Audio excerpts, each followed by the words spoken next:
remain standing as we all read the scriptures from Luke chapter 22, verses 54 to 62. Sabay-sabay po natin masahin. Ready? Read.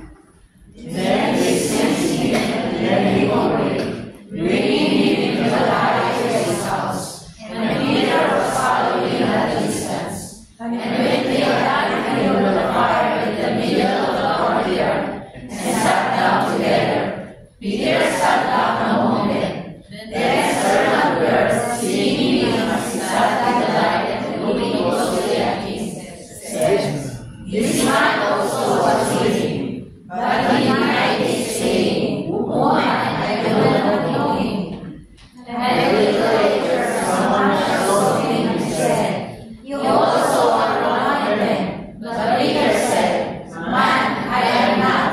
And after an interval of about an hour, still the brother said, saying, "Certainly this man also was with him, for he who is a Galilean." But Peter said, "Man, I do not know what you are talking about." And immediately, when he was still speaking, the rooster crowed. And the Lord turned and looked at Peter. And Peter remembered the saying of the Lord, how he had said to him, "Before the rooster crows today, you will deny me 3 times." And he went out and wept bitterly. Let us pray. Our dear Heavenly Father, we are thankful and grateful for this privilege you have given us again. Pinagsama-sama mo po ulit kami, Ama, sa lugar na pinili mo para sa amin, upang ikay aming tatagpuin, upang maka-fellowship namin ang aming mga kapatid, at lalong-lalo ka namin sa mga Diyos. Salamat po sa privilege ito, sa pagkakataon na ito. Malaya kami nakakaawit, malaya kami nakakapagpuri, nakakasamba. At kasangayon sa aming pagsamba, ang patuloy na kilalanin ka, ang patuloy na mahayag sa amin, mapakinggan namin, mapag-aralan namin ang iyong kapangyarihan sa salita. Salamat po sa lahat na ito. At ang dalangin namin, Ama, sa pag-aaral po namin ng salita mo, kakabagan mo nga kami lahat. Ang iyong grasya nawa ang sumabawat isa. Ito ang magkaloob sa aming kakayahan, karunungan, kaalaman, kaunawaan, Panginoon, upang maintindihan namin ang mga hiwagang nais mo aming maintindihan, upang makita ito sa aming mga buhay, at mapakangalan ka namin sa pamamagitan ng buhay namin ito. Tulungan mo kami maintindihan ito sa tulong na, sapagkat tunay, Ama, apart from you, we cannot do it. Wala kami magagawa kung hindi mo kami sasamahan. Kung naasa na kami sa sarili naming lakas, kakayanan at katulungan. Nakabagay mo rin po nawa ako, Panginoon, na gagamitin mo sa tagapaghayag ng iyong salita. Panginoon, bagamat ako'y nag-aaral, pero magagampanan ko lamang talaga ito sa pamamagitan ng grasya. Salamat po, Ama, pagdalangin namin sa pangalan ni Jesus. Amen. Kakaupo na po ang lahat.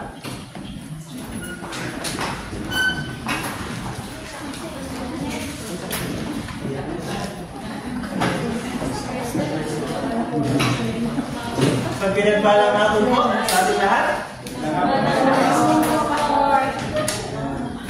Sabihin mo nga sa iyong katabi, kapatid. Sa pinagpalang hapon sa iyo. Amen. Biyaya po ng Panginoon, ang pamagat po ng ating pag-aaralan ay when faith is being tested. Faith is being tested. Yan.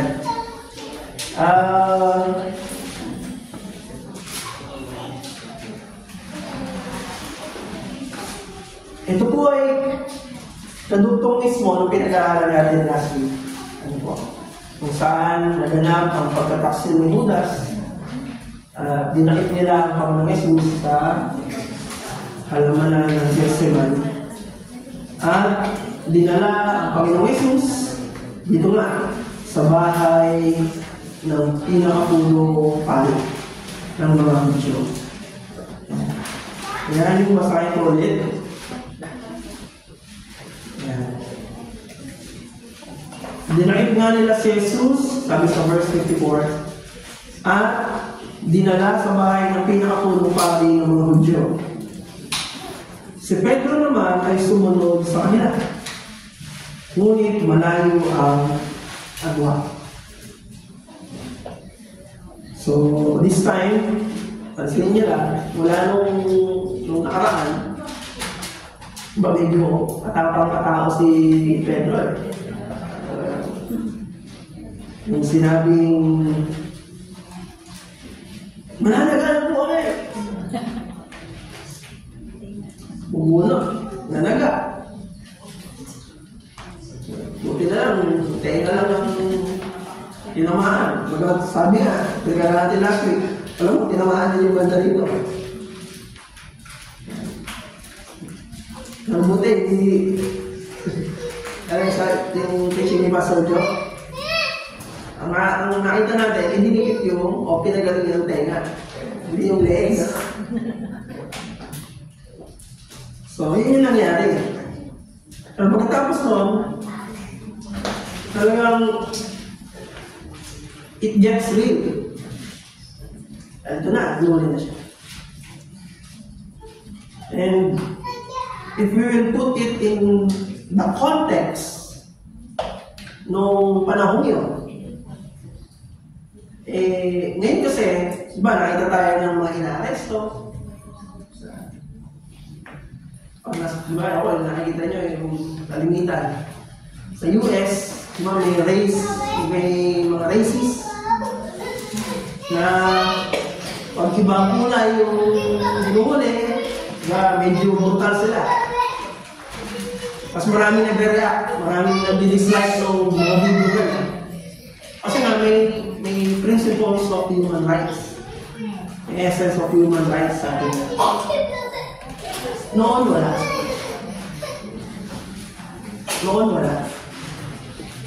So it's normal na pag meron dinakip na isa, hindi lang batok suntok ang ramo.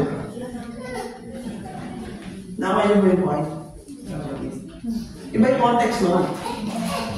Ngayon, pag huli ka, you have the rights to remain silent, everything you say and use against you, you don't have lawyers, the government. Marami ang citation niya. Noon, wala. Talagang pag dinakip ka. Kahit official ka, pag sinabing dakpin ka, you'll be treated as such. Kakalad ka rin ka. The point is, it gets real. After nila mag-unapasan, magtakbuhan, may isa pa na nahubaran, kakatakbo. Mas seryoso na ito, talagang nahuli na eh. Tapos, it gets real. Talagang from Gethsemane papunta doon, eh hindi siya special treatment ng Panginoon. Talagang masasaktan. And from there, Peter was following from afar. Ano? Talagang seryoso na ng paseryoso. Basically. Una, papamatao siya. At pagkatapos,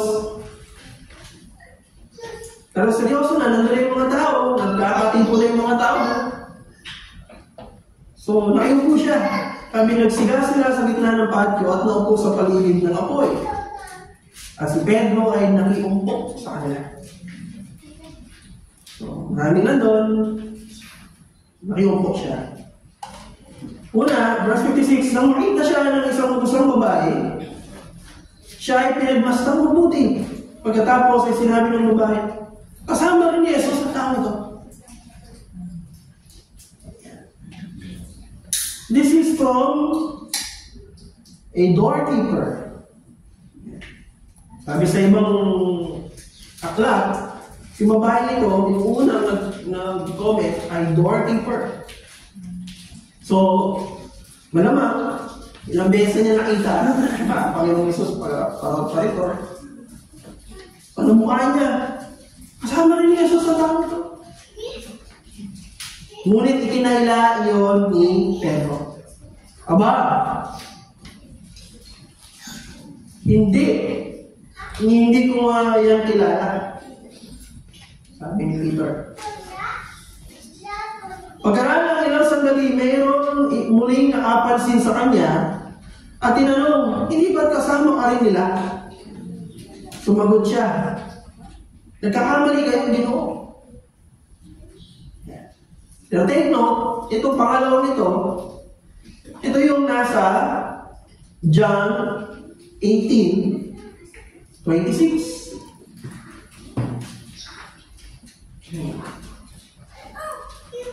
Tingnan mo. John 18:26. As John quoted it. Sorry. Tinanong naman siya ng isa sa mga utusan ng pinakapunong pari ng mga Hudyo at kamag-anak ng lalaking natagpasan niya ng tenga. Hindi ba ikaw ang nakita kong kasama ni Jesus sa halaman? Iluhugot ito. Matindi-tindi ang galit itong pangalawaan. Abay, kamag-anak yung natagpasan ng tenga. Ay, kilala kita ikaw. Ikaw may kasama mo sa halaman.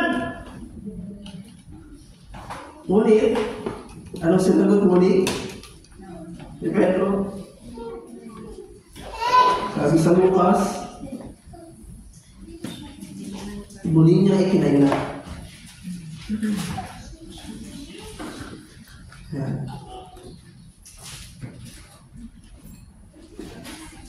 Nagkakamali kayo, Ginoo. Sabi. Pagkalipas ng ilang oras, iginit na naman ang isa sa naroon. Kasama nga ni Jesus ang tao ito, sapagkat isa rin siyang taga Galilea. Para sa kalaman nila, ang Galilea ay northern part sa northern area, northern neighbor ng Jerusalem. Part pa rin siya ng Israel. Pero sila yung mga taga-norte. Yung Nazareth ay isa sa bayan ng Galilea. Kaya ganun ang sabi nila. Kasi ayon sa Matthew 26, 73 to 74. Basahin ko po. Matthew 26, 73 to 74. Ito ang sabi. Makalipas ang ilang sandali, lumapit kay Pedro ang mga naroon. Sinabi nila, isa ka nga sa mga tawa nila. Halatang halata sa punto ng iyong pagsasalita. Ay, may punto? Taga-Bulacan. Taga-Norte. Ito ay may punto. So, nalaman. Nalala si brother ng punto niya. Pag nagsalita siya, taga-Batangas ito. Ganun din. Sa Pedro, nung nagsasalita, para sa alay, hindi ako. Ay, hindi ko kasama. Ay, punto mo eh. Tapos sumagot si Pedro, mamatay man ako. Sabi sa verse 74. Matthew 26:74. Mamatay man ako. Talagang hindi ko nakikilala ang tao niya. Pagkasabi nito, umilaw ako. Amen po? So these are the scenario. Ito po ang nangyari dito sa mga talata ng kalitan. Pagkatapos noon, nakita niya lumingon ang Panginoon sa sakit. Naalala niya yung sinabi niya. Bago tumila ako na at mag-beses mo. Ikaw. Meron po tayong tatlong punto sa pag-aaralan ngayon ako. First point, those who have faith will be tested. Hindi nga po, those who have faith will be tested.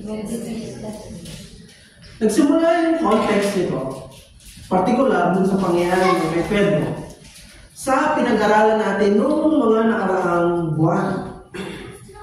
Particularly, sa Luke chapter 22, verse 31 to 34. Luke 22,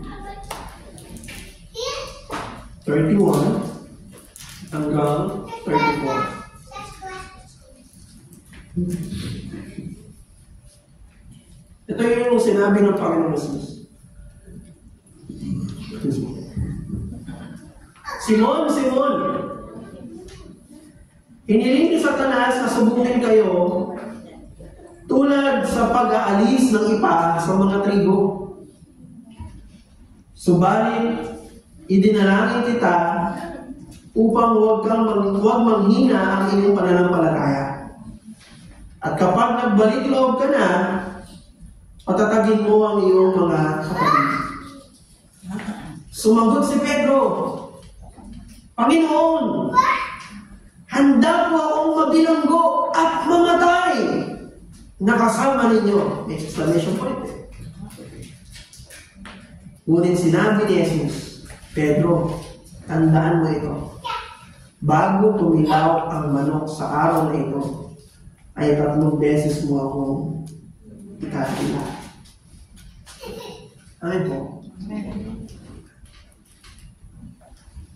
Doon ito nagsimula.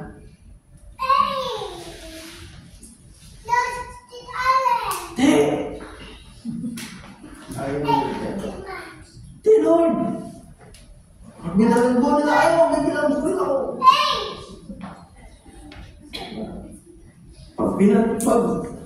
Kahit mamatay ako. Kung hindi kita itatapa. Kanina sa scripture reading natin, Matthew 5:34 to 37. Salamat sa pagbasa kanina, Sir Jonathan. Matthew 5:34 to 37. Sabi doon, tinuro ng Panginoon, ngunit sinasabi ko sa inyo, huwag kayong manunumpa kapag kayo ay nananasin. Huwag ninyong sasabihin, saksi ko ang langit, sapagkat ito ay trono ng Diyos. O kaya saksi ko ang lupa, sapagkat ito ay kanyang tuntungan. Huwag niyong sasabihin, saksi ko ang Jerusalem, sapagkat ito ay lungsod ng dakilanhan. Huwag mo rin ipapanumpa ang iyong ulo, sapagkat ni isang buo sa iyong ulo ay hindi mo kayang paputiin o paitimin. Sabihin mo na lang na oo kung oo at hindi kung hindi, sapagkat anumang sumpang idaragdag dito ay buhat na sama-sama. Amen po. Last weeks, yung mga weeks na nagdaan, pinag-aralan natin yung pagka ano sabi ba? Padanos-danos talaga ito si Peter. Kung saan talagang emotionally driven. Nung nag-ibangan niyo ang Panginoon, Lord, pagtatayo namin ganyan. Katungkol. Very reactive. And here, sa kanyang very reactive, nung si Jesus na mismo nagsabi sa kanya, you'll be tested, but I pray na patatagin ka ng Panginoon. At pag nanumbalik ka na, patatagin mo rin ang iyong mga kapatid. Hindi! Lord! Kahit mabilanggo, papabilanggo para sa'yo. Kahit mamatay pa ako. We must understand. Like Peter, all of us, our faith will be tested. We will be tested. And by God's grace, by being reminded of that, we should learn from Peter na hindi rin tayo maging reactive. Mga kapatid. Pagkos maging responsive. Sabihin nyo nga, responsive. Responsive. There's a difference on being reactive and responsive.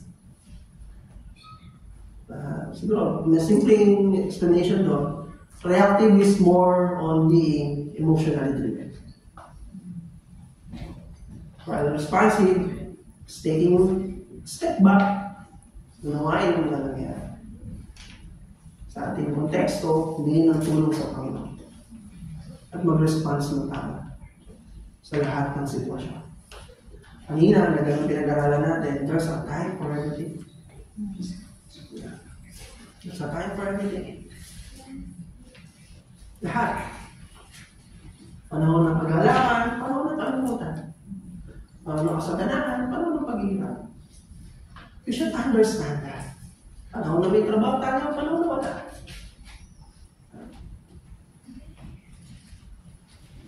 There's a time for everything. Nagbabago ang sitwasyon. Isa lang hindi nagbabago. Ang Panginoon.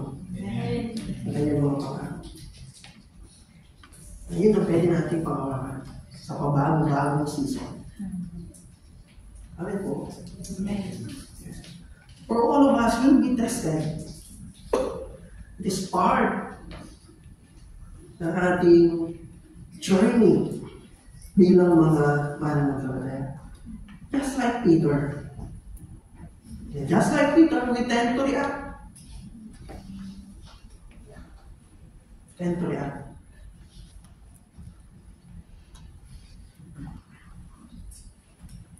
Instead of reacting, by understanding these things, we should be prepared. We should be prepared. We should have a proper understanding sa biyaya ng Panginoon. Naalala ko lang, naikwento ko ng ilang beses. Naalala ko lang lagi nanay ko sa biyaya ng Panginoon. Because I learned a lot from what she experienced. Siya yung unang naging Kristiyano sa akin. Talagang tagal bago niya kami naisama sa mga gawa. Tiyaga siya. Tapos sa naging Kristiyano na rin kami. Biyaya ng Panginoon. Mas maganda naman naging Kristiyano kami. Kung mga sitwasyon, saya-saya namin. Tapos biglang nagkaroon siya ng cancer. Tapos yung cancer pa niya, yung bukol dito. Hindi siya goiter. Dito siya sa gilid. Simula sa mali. Tapos sa lumaki. Tapos laki na. So, ganyan kalapitan. Tapos ako bagong deliver. Nakikita ko, naghihirap din nanay ko. Yung long neck, sabi ko long neck. Turtle neck. Iba pala yung long neck. Turtle neck. Pero, ano pa rin, tapos nagbabalaban kahit maisip. Tapos talaga nahirapan siya. Tapos nakawa ka sa kanya. Bagong deliver ka. Tapos biglang sasabihin ng kapitbahay, yan kasi! Praise the Lord ka pa, tignan mo nangyari sa'yo. Ulam na lang naman, kunin ko yung baril-baril lang mo. Sabi, grabe naman itong taong to. Intend to be reactive talaga ako na may nanay ko yan eh. Pero sabi nanay ko, buti na lang kung nangyari sa akin ko, nagpe-praise the Lord na. Buti na lang kung nangyari sa akin ko, nakilala ko na sa Kristo. Kasi paano na lang kung nangyari sa akin ko, nang hindi ko pakilala ang Diyos. Kawawa ako. Tapos parang nabumusan ako ng malamig na tubig. Okay. Ano ko na yung baril-baril ako sa likod. Yan na lang. We tend to be reactive in the trials of the face. We tend to be reactive sa mga sitwasyon. Pero let it be known. Pinagpauna na ng Panginoon. Haharap talaga tayo sa mga pagsubok. There really is time for everything. Bakit? Sabi ni Pedro sa 1 Peter chapter 2, verse 21.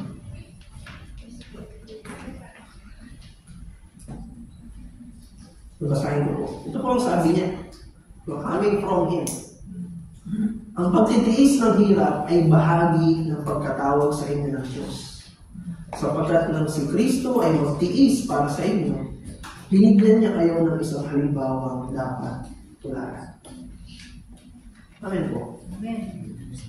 Bahagi talaga yung mga pagsubok. At kung sinabing pagtitiis, sabihin niya pagtitiis. Ano siya pagtitiis? Sa kabila ng mga pagsubok na dumarating, nagtitiis tayo na huwag gumawa ng masama out of it. Kasi ang dali-dali mo mag-react sa sitwasyon. Wala na kami may saing. Ang gagawin mo? Nakaka-tempt na. Wala na pag yung Christmas season. Meron talaga mga nang-hold up kasi alam nilang maraming pera tao. Pero meron din na nape-pressure sila kasi wala silang panggastos sa panahon. Kung sinabi pagtitiis, is sa kabila ng mga pagsubok natin, maaaring pagdaanan. Imbis na gumawa tayo ng masama.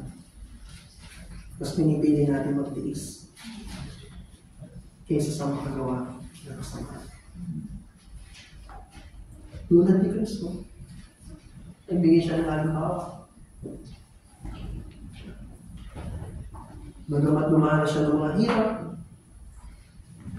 hindi siya kuminig ng masama laban sa kanya.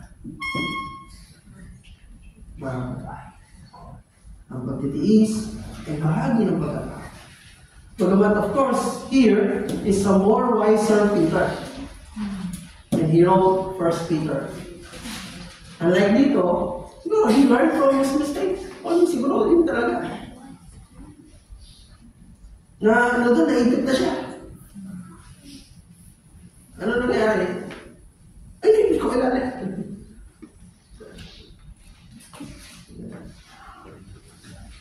So now, from that mistake, he is teaching us as well.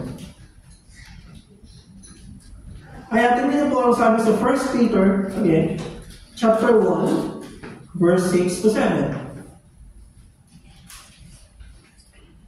1 Peter, chapter 1, verse 6 hanggang verse 7.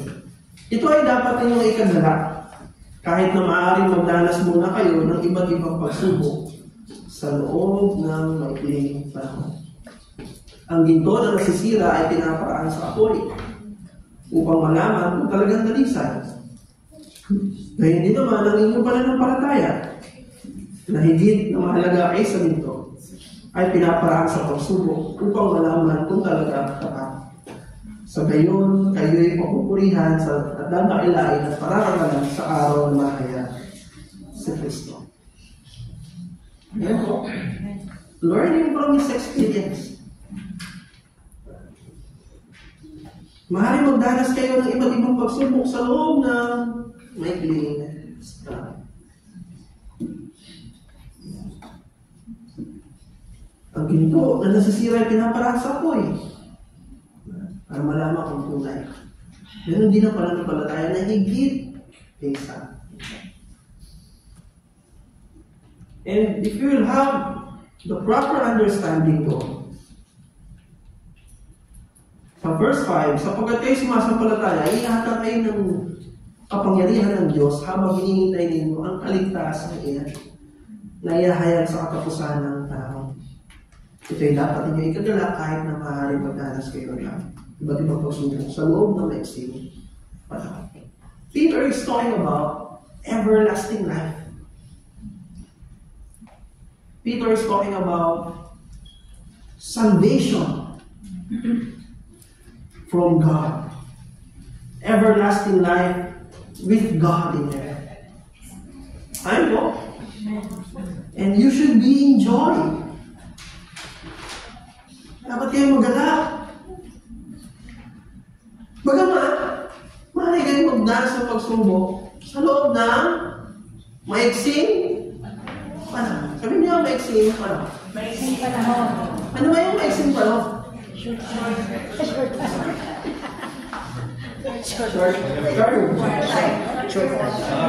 Ha?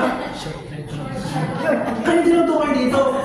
Kung unahin natin, Peter is talking about an everlasting life. Buhay na walang hanggan. Gaano ba kahaba ang buhay na walang hanggan? Ha? Everlasting. Hindi po. No ending. 100 billion years times 900 trillion years. Ano sagot? Forever. Ano naman yung sagot nun? Umpisa pa lang yun ang buhay na walang hanggan. Tamo? Kasi wala kang hanggan eh. The point is, kumpara mo yung 120 years of your life. Amen? 120 years of, sabihin natin mga tira 120 years. Sabihin natin nakatanggap ka na ng 1 million pesos mula sa iyo. Compare sa everlasting life. Ang buhay dito sa lupa ay napaka-iksi. Amen? Kahit dumaranas ka ng pagsubok dito sa lupa, kung tunay ang iyong pananampalataya, ito'y dapat mo pa rin ikagalak. Amen. It's more than enough reason for you to have joy even in times of trials. It only shows how precious your faith is. Kasi kung ang ginto nga ay binabaraan sa apoy, para malaman kung dalisay, lalo na yung pananampalataya na mas higit pa sa ginto, tumadaan talaga sa apoy o sa pagsubok upang malaman kung tunay. Kasi mahalaga ang ating pananampalataya. Kaya ang sabi sa James, chapter 1, verse 12 to 17. James chapter 1, verse 12 to 17. Sabi po, mapalad ang taong nananatiling tapat sa kabila ng mga pagsubok. Sapagkat matapos siyang subukin, tatanggap siya ng gantimpala ng buhay na ipinangako ng Panginoon sa mga umiibig sa Kanya.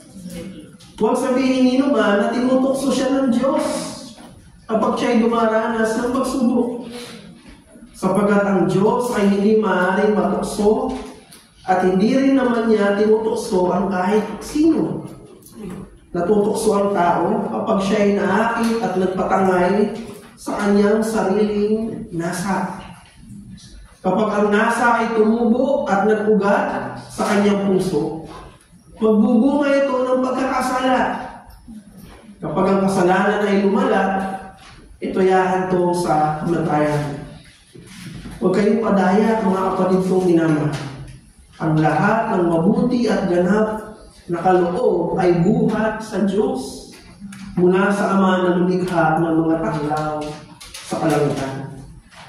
Hindi siya nagbabago o nagpapakita ng bahagyamang pagbabago. Amen. Lahat tayo daraan sa pagsubok.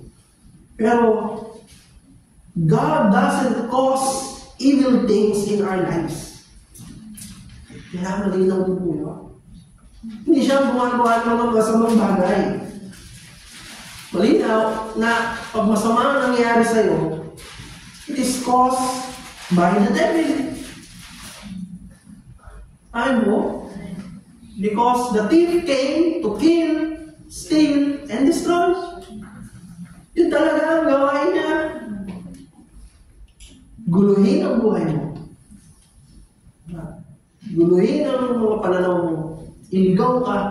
sirain ang kinabukasan mo. Yung talaga ang trabaho niya. Yung talaga ang gawain. But God allowed these things for your faith to be tested. So that the true believers might be separated from that. Ayan po. Kasi doon lumilitaw sino talaga ang mga tunay na nananalig. Amen. Doon lumilitaw saan tayo nahina. Sabi sa 1 John chapter 2 verse 19. 1 John chapter 2 verse 19. Kahit na sila ay dati nating kasamahan, ang mga tao iyon ay hindi natin tunay na kasama. Sapagkat kung sila ay tunay na atin, nanatili sana sila kasama natin.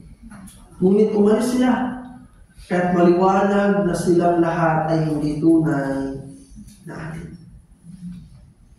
Amen? Pag nasubok na ang pananampalataya,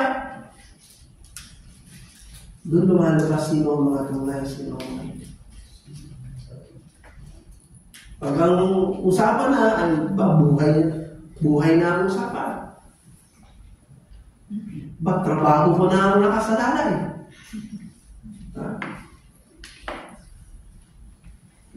Pag nakita namin kayo,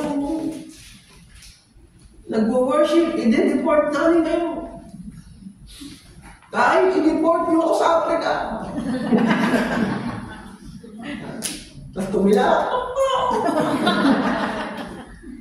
The point is, nakapasig. Nung inisip ko yung title, sabi, merong laging catchphrase na, when the rubber meets the road. Nandun yun ba? When the rubber meets the road. Ito yung mga sinasabi sa mga nagtitinda ng gulong. Michelin, ano gulong? Gulong ng sasakyan.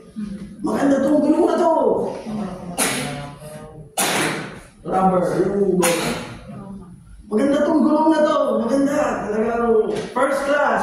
Talaga, malalaman talaga kung maganda yan pag na-meet na niya yung kalsada. Pag kumandar na. Makapit ba talaga yan? Teka, madulas eh. Teka, nabutas. Sa init ng, when the rubber meets the road. Iskyan talaga yan! Ano pala tayo? Laging gol. Laging nakabaro. Naka-long gown. Pero pag dumanas ang pagsubok, doon talaga makikita. Iskyan ba talaga siya? Iskyan ba talaga siya? Amen? Faith is bound to be tested. Because it is more precious than gold. Kung yung gold ay tinetest, lalo na yung faith. Kaya nga, pinagpauna na ni Lord kay Peter. O Pedro. Sabi, pinagpaalam sa Satanas na ang subuhin. Pinayagan mo siya. Dalangin ko. Pag nanumbalik ka na, pagdarahin ko, patatagin ka ni Lord. Patatagin ka ng Diyos para pag nanumbalik ka na, patatagin mo na yung hindi, Lord! Kahit magbilang mo, kahit mamatay ba ako, hindi kita iiwan. Pero yun ang nangyari. Amen po? We are bound to be tested. Second point. God sees us at the time of testing. Sa panahon na ikaw dumanas ng pagsubok, nakikita ka ng Diyos. Ayun po. First, huwag mo isipin na pag dumanas ka ng pagsubok, kinalimutan ka na ni Lord. Amen? Alalahanin mo, nakatingin pa rin sa'yo ang Diyos. Sa Luke 22, verse 60 to 62. Ito. Yan. But Peter said, "Man, I do not know what you're talking about." And immediately, while he was still speaking, the rooster crowed. And the Lord turned and looked at Peter. And Peter remembered the saying of the Lord, how he had said to him, "Before the rooster crows, today you will deny me 3 times." Amen po? Amen. Tabang-tabang pa niya. Kahit mamatay ako, hindi ko talaga kilala yan. Sabi kanina sa John. Tapos Panginoon niya, nakita niya, tumingin sa kanya si Christ. Bigla niya naalala.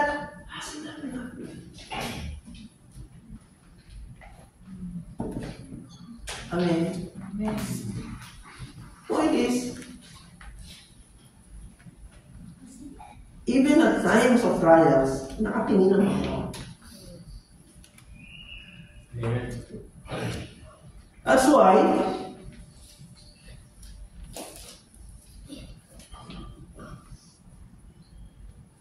huwag mong isipin, nadalimutan ka niya. Hindi tuloy si Lord para sabihin, sabi ko sa'yo eh. Hindi niyo, it only shows na alam ni Lord. Una, bago pa man mangyari. At habang nangyayari, alam ni Lord. Kaya nga naalala niya eh. And he realized that Christ is looking at him. Naalala niya. And that brought him to repentance. That brought him to repentance. Na, yung tingin na yun ni Jesus, yung tingin ni Jesus sa kanya, reminded him what Christ had already told him, and that brought him to repentance. Because in the days of our trials, God is not forgetting us. Concern na concern pa rin ng Panginoon kahit sa sandali ng pagsubok mo. Looking at Peter doesn't show na hindi siya concerned. Hindi pinapakita nga doon na concerned si Kristo. Alam ni Kristo yung nangyayari kay Pedro. Noong time na yun, kahit he is in a distance. Alam na alam. It shows God's concern. Kaya nga, sa 1 Corinthians chapter 10, verse 13, 1 Corinthians 10:13, ito po ang sabi, wala bang pagsubok na dumating sa inyo na hindi nararanasan ng lahat ng tao. Tapat ang Diyos. At di niya pahintulot na kayo subukin ng higit sa inyong makakaya. Sa halip, pagdating ng pagsubok, bibigyan niya kayo ng lakas upang mapagtagumpayan. Amen? Pagdating ng pagsubok, bibigyan niya kayo ng lakas upang mapagtagumpayan niyo. And if you will look at it very carefully, it's not a story on how Peter failed. Yes, there's a part that he failed. But it's a story of how he saw that he made a mistake. That he failed. That brought him to repentance. Yun ang kwento. Hindi siya tuluyang, hindi ito kwento na si Pedro tuluyang nalugmok. na hindi ko kailangan, mamatay na ako. Bahala ka dyan, Jesus. Hindi yung kwentong yun. Talaga hindi. Still, through Christ, he remembered what Christ had told him, and it brought him to repentance. Look at it very carefully. It's a win situation. Why?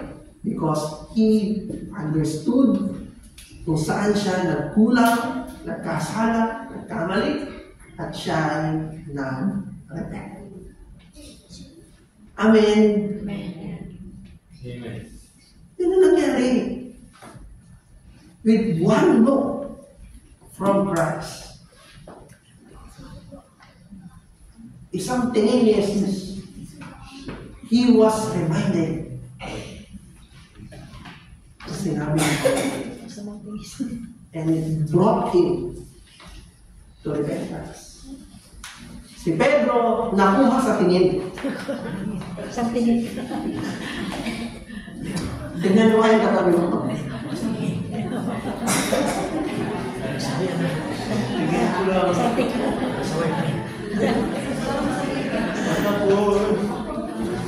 Amen po mga kapatid. Amen. Amen. Sa tingin na yun ng Panginoon, it gave strength to Peter to acknowledge his sin. My dear brothers and sisters, again, with one look from Christ, it gave him the strength to acknowledge his sin and repent before God. Amen po? See, from sa situation, ang tapang-tapang pa yun. Kahit mamatay pa ako. Parang yung tapang din una. Na kahit patayin nila ako, Lord, di kita iwan. Ito naman, kahit mamatay pa ako, di ko kilala yun. Tapang, di ba? Pero with one look from Christ. Tapos tumila ako ng manok. Hindi niya naalala. And it gave him the strength to repent. Amen po? Again, sabi ng Panginoon, pagdating ng pagsubok, bibigyan niya kayo ng lakas. Sabi niyo ang lakas. Upang mapagtagumpayan iyon. Amen po?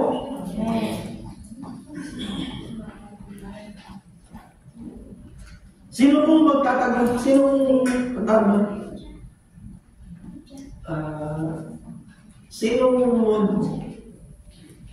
magtatagumpay? Sino magtatagumpay? Sinong magsasolve? Sinong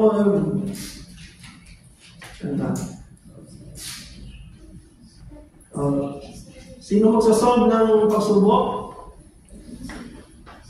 Sino po? Tayo? Pero bibigyan niya tayo ng lakas upang masolve, upang matagumpay. Yung lakas manggagaling sa Kanya. Amen po? Upang tayo ay magtagumpay. Ano ba?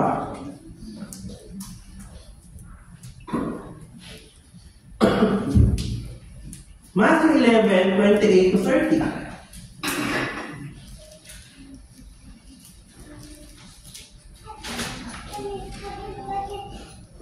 Matthew 11:28 to 30. Ano sabi? Lumapit kayo sa akin. Kayong lahat na napapagal at nabibigatan sa inyong pasanin. At kayo'y bibigyan ko ng kapahinga. Pasanin niyo ang aking pamatok at sundin ninyo ang aking mga itinuturo. At mag-aaral kayo sa akin, sapagkat ako'y maamo at mapagpakumbabang loob. Matatagpuan niyo sa akin ang kapahinga. Sapagkat dalhin ang aking pamato at magaan ang pasanin ibinibigay ko sa iyo.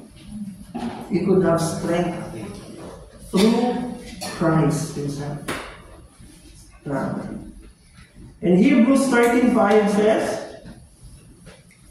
Hebreo chapter 13 verse 5. Ang sabi dito, huwag kayong magmukhang pera at masaya na kayo sa anumang nasa inyo, sapagkat sinabi ng Diyos, hindi kita iiwan ni pababayaan. Amen. Amen po.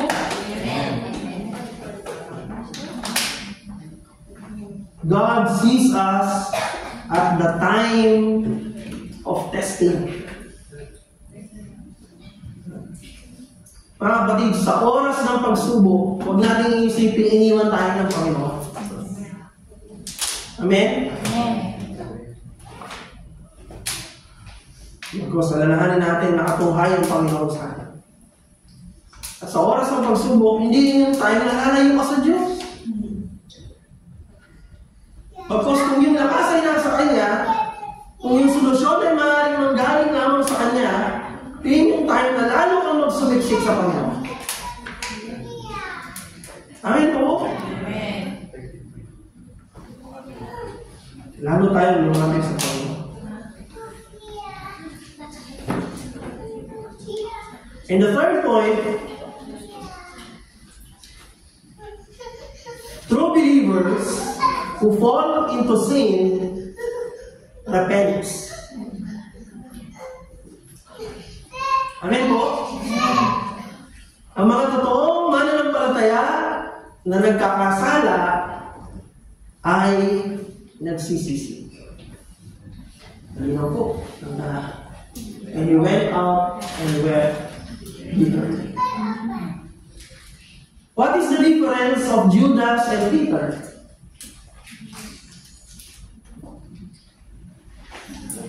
Ano pagkakaiba ni Judas at ni Pedro?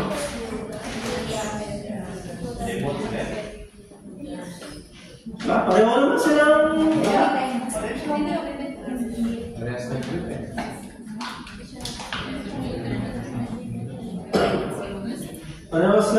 parehas silang nalungkot.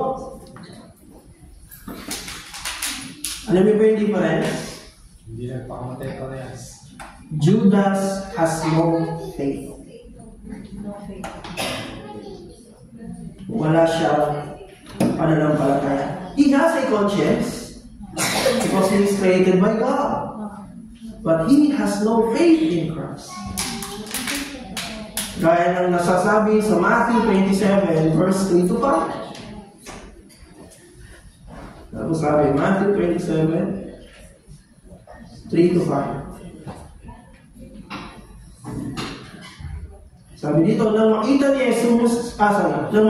Judas na si Jesus ay nahagulang mamatay, nagsisi siya at isinauli sa mga punong pari at mga pinuno ng bayan at 30 pirasong pila. Sinabi niya, nagkasala ako, pinagkanuno ko ang dugo ng tao na walang anumang bahid kasalanan. Anong pakialam namin sa iyo? Bahala ka sa buhay mo, sagot niya.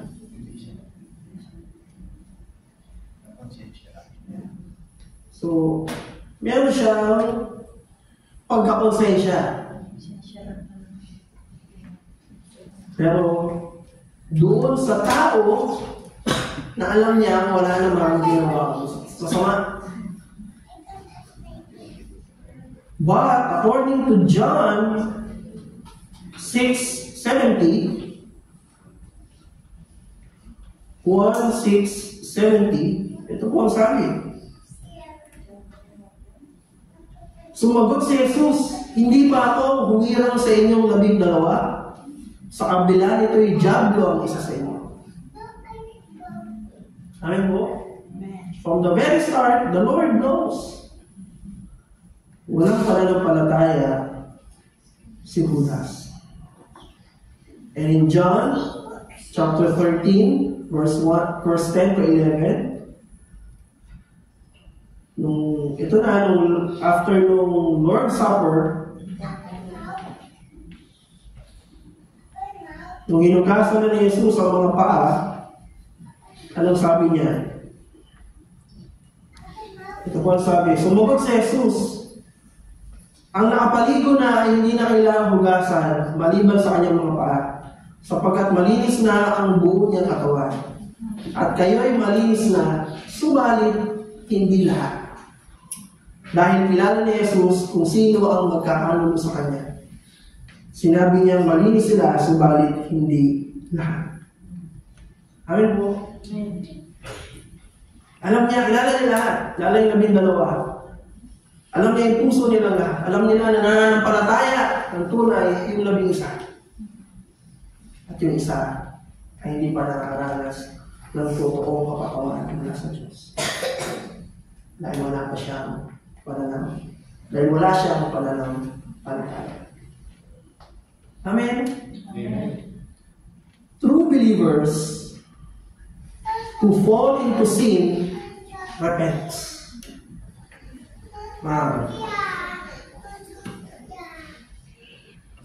In Ephesians chapter 1, verse 13, ano sabi?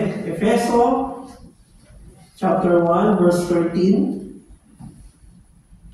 Kayo may naging bayan ng Diyos matapos ninyong marinig ang salita ng katotohanan, ang magandang balita na nagdudulot ng kaligtasan. Sumampalataya kayo kay Kristo, kaya't pinagkaloob sa inyo ang Espiritu Santo na ipinangako ng Diyos bilang tatak ng pagkahirang sa inyo. Amen po? Kung tayo totoong nanampalataya, we have received the Holy Spirit as sin, as selyo ng pagkapili, pagkahirang sa atin. Ephesians 4:30.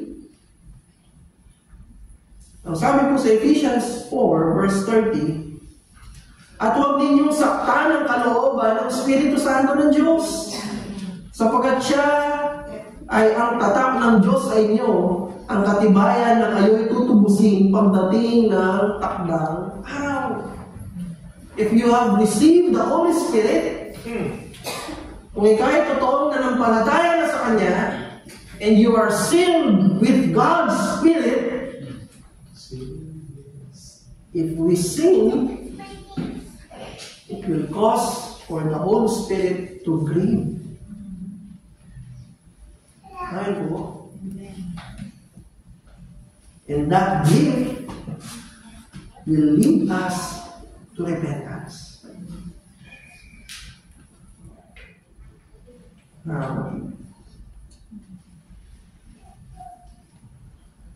In John 14:26, 1:14-26. Ngunit ang tagapagtanggol, ang Espiritu Santo na isusugo ng Ama sa pangalan ko, ang siyang magtuturo sa inyo ng lahat ng bagay at magpapaalala ng lahat ng sinabi ko sa inyo. The Holy Spirit will remind us of all the teachings from Christ. That's why whenever we sin, bukod sa nag-grieve ang Holy Spirit, He is reminding us the teachings of Christ. Mga kapatid, are you seeing the difference?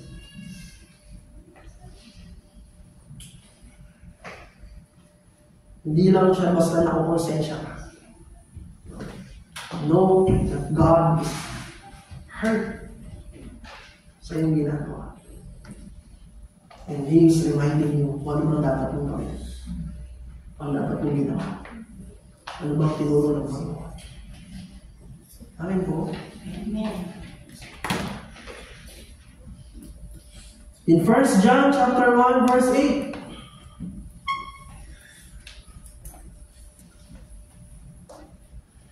ano sabi? Kung sinasabi natin Tayo walang kasalanan, dinadaya natin ang ating sarili at mula sa atin ang kapangalan. Subalit, verse 9, kung ipinapahayag natin sa Diyos ang ating mga kasalanan, maasahan natin patatawarin tayo sa mga ito at lilinisin tayo sa lahat ng ating kasalanan sapagkat siya'y tapat at matuloy.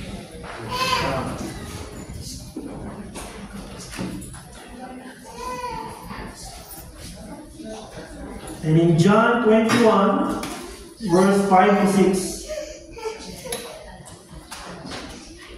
John 21, 5 to 6. Tingnan niyo po ang nangyari kay Peter. Di after nito, ano po?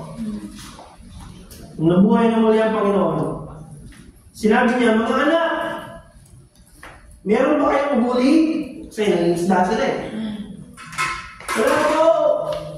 Sagot nila. Ihulog ninyo ang lambat sa gawing kanan ng bangka at makakahuli kayo. Sabi ni Jesus, inihulog na nila ang lambat at nang hilahin nila ito ay hindi nila makaya sa dami ng huli. Sinabi kay Pedro ng alagad na minamahal ni Jesus, si John, ang Panginoon yun! Nang marinig ito ni Simon Pedro, nagsuot siya ng damit dahil nakaubad siya noon at saka lumusong sa tubig. Papunta kay Jesus. Amen.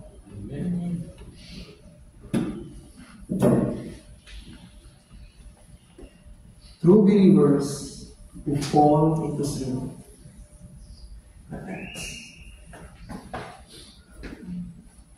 Amen po. This is what happened to Peter. With the look of Christ, he was reminded of what Christ had told him, and it brought him to repentance. Let it be known, just like Peter, our faith will also be tested.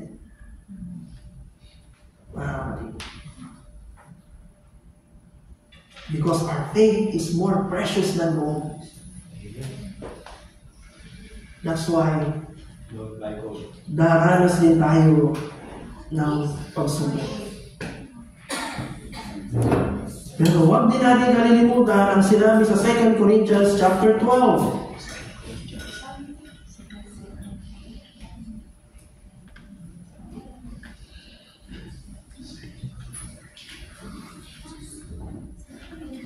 Tingnan natin ang sinabi ni Paul. Verse 7.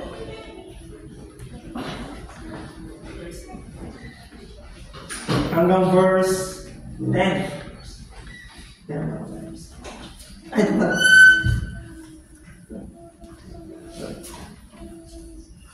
Second Corinthians chapter 12. Verse 7 to 10.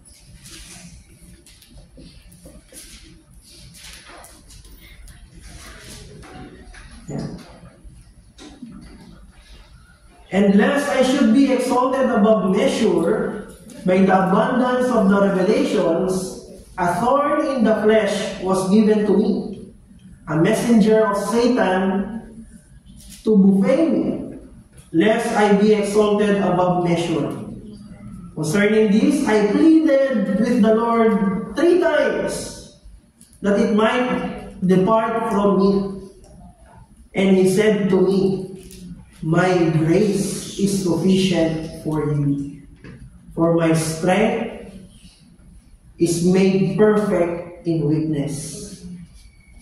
Therefore, most gladly I will rather boast in my infirmities, that the power of Christ may rest upon me.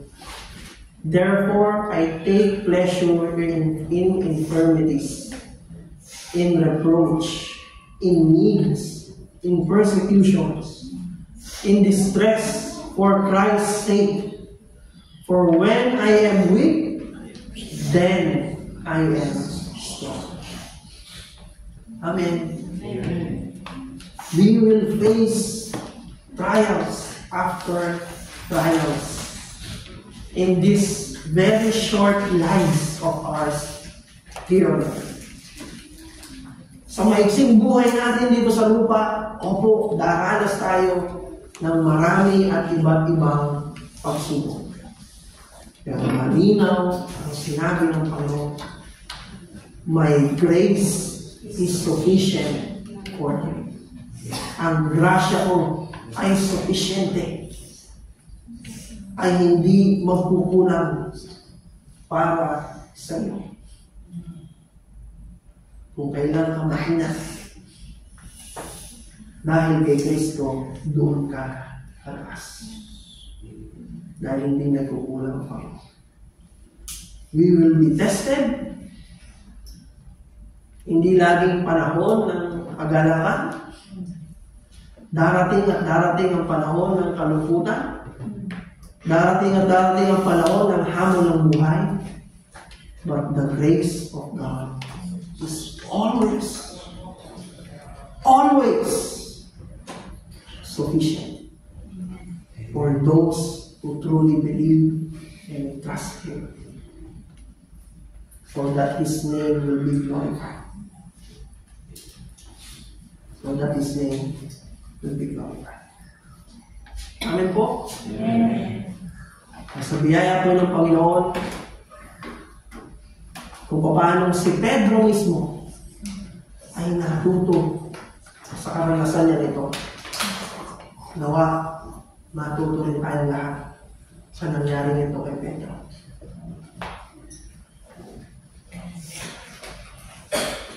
Tayong mga tao, we are vulnerable.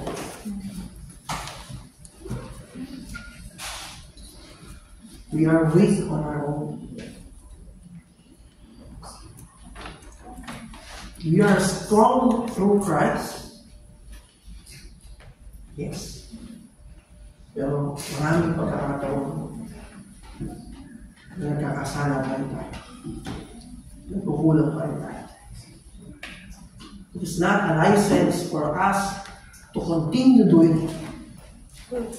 But it is a reminder for us that we must always depend on the grace of God.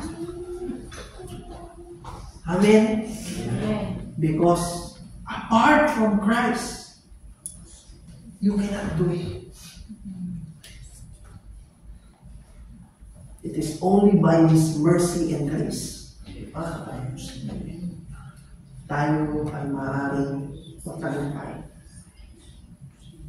Kung ikaw man ay madapa, lalahanin mo ang mga aral ng Panginoon. Tulad ng sinabi niya sa Hebreo, dahil mahal ka niya, dinidisiplinahin ka niya. Papaluin ka niya para makabangon ka. Para maitama ang mga pagkakamali. Para lalo kang tumibay, para kang matuto. Upang hindi ka na ulit magkasala sa iyan. Kung magkasala ka pa ulit, papaluin ka niya ulit. Mahal ka niya.